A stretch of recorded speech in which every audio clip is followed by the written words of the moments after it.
ये जीर्ण शीर्ण अवस्था में इस बिल्डिंग का गिरा हुआ ये छत ये बता रहा है कि अब इसमें केवल भूत रहते हैं, अब यहाँ इलाज नहीं होता है। आज दिन भर में कितने पेशेंट आए इलाज के लिए? यहाँ तो भैया 10 पेशेंट आए हैं। दिखा सकते हैं हमको? रजिस्टर मत देखिए। क्यों, रजिस्टर देखने में क्या दिक्कत है? जी हाँ, सही देख रहे हैं आप। ये हॉस्पिटल है, कितनी गंदगी है कि शायद आप करीब जाएंगे तो बीमार हो जाएंगे। मतलब निकल गया तो पहचानते नहीं। हाँ हाँ भैया हम का बताइए। अब इनके तो बोलत रहो कि पहचानते नहीं पहचानते नहीं। राजेंद्र प्रसाद चौधरी फार्मासिस्ट आप ही हैं इसमें, और लोग कहाँ हैं? और मीटिंग वोटिंग के लिए कुछ लिख के गई हैं? नहीं, दस्तखत बना के गई। दिखाइए जरा दस्तखत। नमस्कार, मैं हूं आलोक और आप देख रहे हैं टाइम्स ऑफ यूपी। इस समय हम मौजूद हैं जनपद सुल्तानपुर में और एक बार फिर से आपको वही खबर दिखाने के लिए आए हैं उसको लेकर कि सुल्तानपुर के जिम्मेदार अधिकारी दोबारा दिखाने के बाद हो सकता है उनकी आंखें खुल जाएं और इस खबर की तरफ उनकी निगाहें हो जाएं। मैं मौजूद हूं इस समय बजना में, और बजना में एक हॉस्पिटल है जो आए दिन चर्चा का विषय बना रहता है। हालांकि अब वो हॉस्पिटल रह नहीं गया है, बल्कि अब वो खंडहर हो गया है। जी हाँ, मैं बात कर रहा हूँ इस हॉस्पिटल की। आप मेरे पीछे देख रहे होंगे ये जीर्ण शीर्ण अवस्था में इस बिल्डिंग का गिरा हुआ ये छत ये बता रहा है कि अब इसमें केवल भूत रहते हैं, अब यहाँ इलाज नहीं होता है, न यहाँ डॉक्टर रहते हैं। केवल ये जीर्ण शीर्ण अवस्था में और अंदर मल गंदगी इतना ज़्यादा कि आप सोच भी नहीं सकते। और बहुत पहले यहाँ किसी समय इलाज हुआ करता था, लाखों करोड़ों का व्यय करते हुए इस अस्पताल को बनाया गया था। महत्वाकांक्षी योजना थी। अगर इस अस्पताल की मैं चर्चा करूं उसके पहले मैं आपको पूरे हॉस्पिटल को दिखाना चाहता हूं, और मैं फिर जिक्र कर दूं कि मैं पुनः दिखा रहा हूं। इसके पहले भी मैंने दिखाया है, यहाँ के जिम्मेदार अधिकारी भी उस खबर को देखे थे। ये हॉस्पिटल है, जी हाँ, सही देख रहे हैं आप। ये हॉस्पिटल है, कितनी गंदगी है कि शायद आप करीब जाएंगे तो बीमार हो जाएंगे। ये हॉस्पिटल ही बीमार हो गया है, तो ऐसे में बीमारों का इलाज कैसे होगा इस अस्पताल में? आप सोचिए। दूसरी तरफ भी लेकर आएंगे, इस तरफ भी देखेंगे। कोई ऐसी दीवार नहीं बची है जो अब गिर नहीं गई हो। कोई ऐसा इस भवन के अंदर कोई कमरा ऐसा नहीं है जिसमें गंदगी ना हो। अब मैं जिक्र कर देता हूँ इस हॉस्पिटल के बारे में। कब बना, किसने बनवाया, आखिर इसकी अवस्था ऐसी क्यों हो गई। और ये हॉस्पिटल नहीं, अब ये शौचालय हो गया है, सार्वजनिक शौचालय।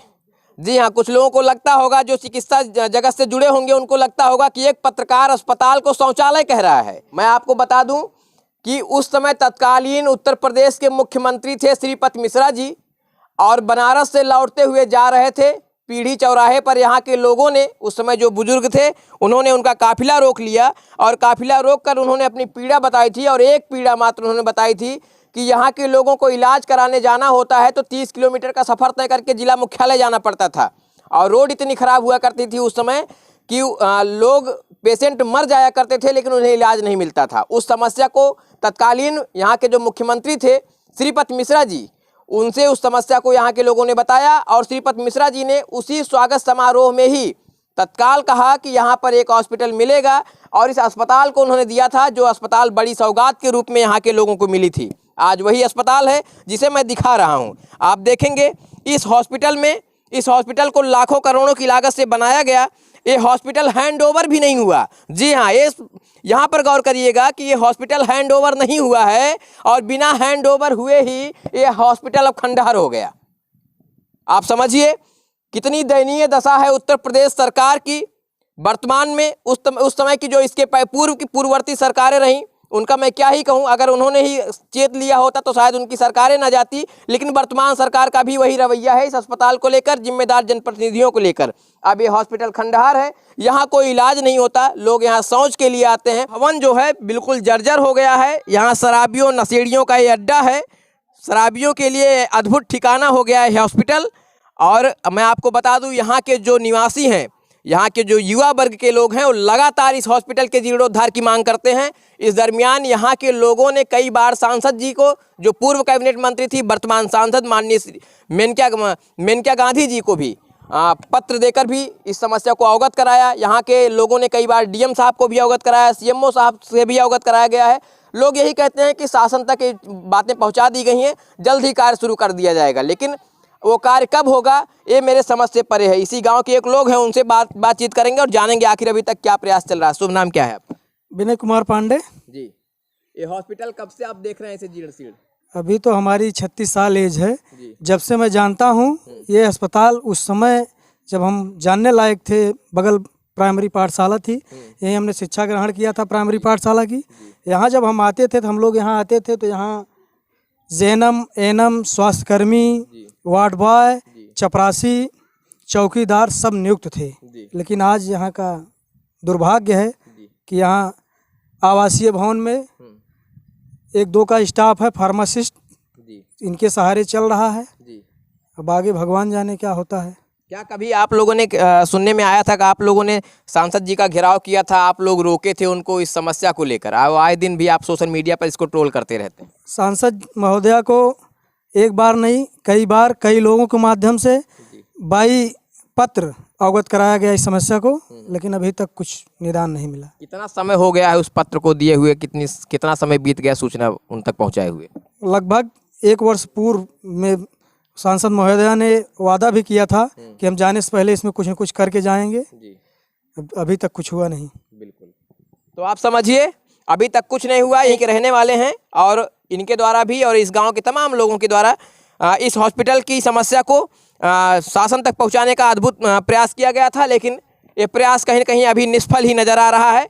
अब देखिए ये हॉस्पिटल है, आप सोचेंगे कि ये हॉस्पिटल वाकई में हैंडओवर नहीं हुआ था। बिना हैंडओवर हुए इलाज की बात तो दूर कर दीजिए, भवन बना, समझिए मैं बता दूं आपको हैंडओवर कब होता है।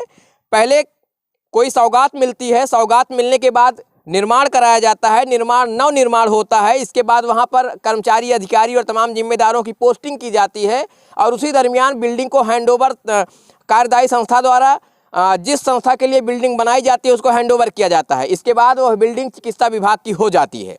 उस समय कार्यदायी संस्था और विभाग में कुछ ऐसा पेच अटक गया कि ये जो बिल्डिंग है वो हैंडओवर नहीं हो पाई। तो आप समझिए जब हैंडओवर ही नहीं हुई तो इतने लाखों रुपए लगाकर मिट्टी में गला दिया गया। वो लाखों रुपए जो जनता की जेब से आए हुए थे, जो टैक्स थे, उस टैक्स के रूप में बर्बादगी आपको दिखेगी बजना गांव में हॉस्पिटल के रूप में। अब देखिए हॉस्पिटल की क्या दशा है, अंदर आप जा नहीं सकते, गंदगी बहुत ज़्यादा है। बाहर की तस्वीरें आप देखेंगे तो लगेगा कि जिधर भी आप देखेंगे दांत निकाले हुए हॉस्पिटल का जर्जर भवन आपको दिखाई देगा। माता जी हैं, इसी गांव की रहने वाली हैं, इनसे भी पूछेंगे।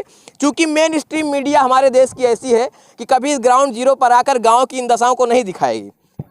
ये का जाना तू कब बना रहा अस्पताल? भैया हमारे तो ये बना रहा है। हाँ बहुत दिन बने हुए भैया, ये मैं बन जाए तो अच्छा है, सबके लिए ठीक है। कब डॉक्टर बैठत रहे? आई हमरे आए तो भैया हम जब से आए मैं ना बैठत रहे, मैं बैठा थे। अच्छा, आवास वाले में? हाँ मैं बैठा थे सब। अच्छा, तो हाँ आप समझिए जब ये आई थी तो ये हॉस्पिटल था, लेकिन अब ये हॉस्पिटल नहीं है। कई विधायक आए रहे का देखे ना आए होते तो इनका दुई दांत देखा थे, दुई दांत तो ना होते। तो आप समझिए कि हम लोग आते हैं लेकिन जिम्मेदार नहीं आते। और माता जी हैं, इस गांव के लोग, और गांव ही नहीं देश की जनता बड़ी भोली है, ये लोग जानते हैं कि कौन हमारे लिए संघर्ष कर रहा है। ऑटोवा दे थू कि नहीं? अब भैया ऑटो दे भाई करी का ऑटोवा दे थू उसे हिसाबो मांगा करा कि क्या करता है। कहीं जाए फिर कहीं तो जात है, नलका नारा नलका तो लाग गए, मतलब निकल गया तो पहचानते नहीं। हाँ हाँ भैया हम का बताइए। अब इनके तो बोलत रहो कि पहचानते नहीं। वो है तो जो सब चीज यहाँ व्यवस्था रहा कहीं मरे। अच्छा, कभी अस्पताल बना है? आपको उम्र होगी भैया वो हम जानते ही कि 76, 77, 78, 79, 80, 81, 82, 83, अरे 85, 85 हो गए करे। सन 85 में अस्पताल बना रहा। अच्छा हाँ, कब दवाई वाई ले आवे रहो कि नहीं? भैया हम कब दवाई ना ले तो डॉक्टर कब बैठा रहे? डॉक्टर आवा थे मैं बैठा था आवास वाले भवन में।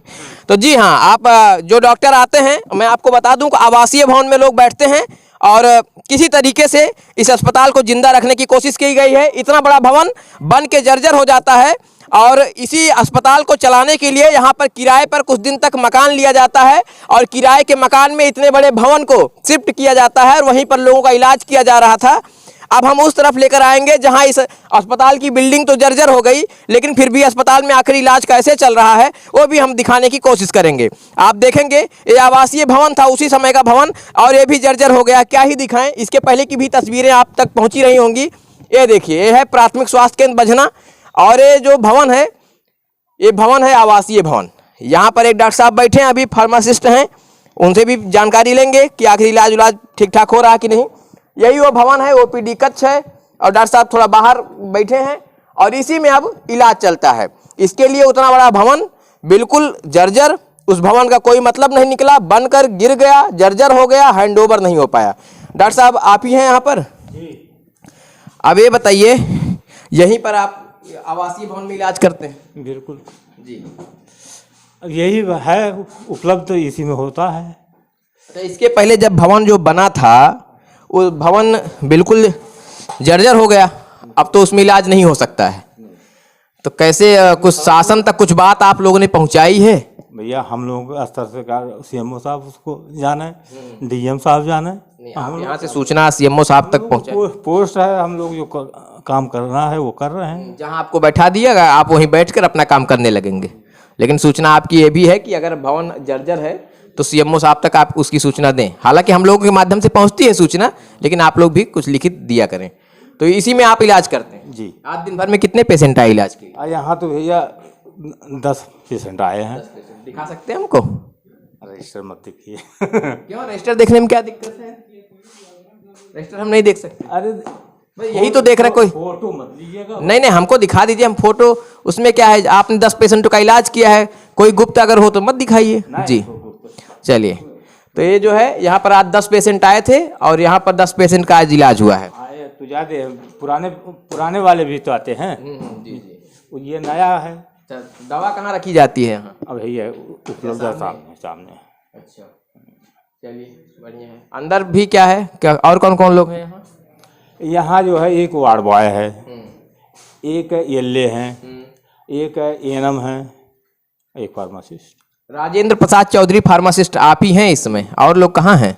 और ये गीता पांडे जो है एएनएम गई हैं अथवा में, क्या नाम है, मीटिंग है कूड़ेबार। मीटिंग वोटिंग के लिए कुछ लिख के गई हैं? नहीं, दस्तखत बना के गई है। दिखाइए जरा दस्तखत।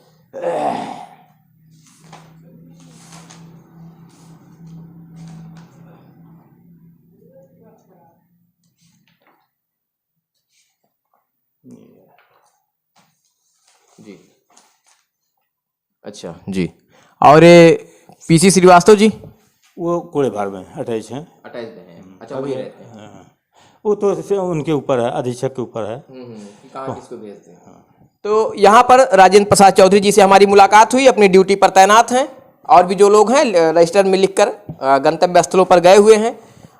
लेकिन हाँ, आपको बता दें कि ये जो भवन है जहाँ मैं डॉक्टर साहब से बात कर रहा था, ये भवन आवासीय है। जी हाँ, आप इसको अस्पताल मत समझिएगा, क्योंकि अस्पताल का जो भवन है बिना हैंडओवर हुए बजरा में जर्जर हो गया।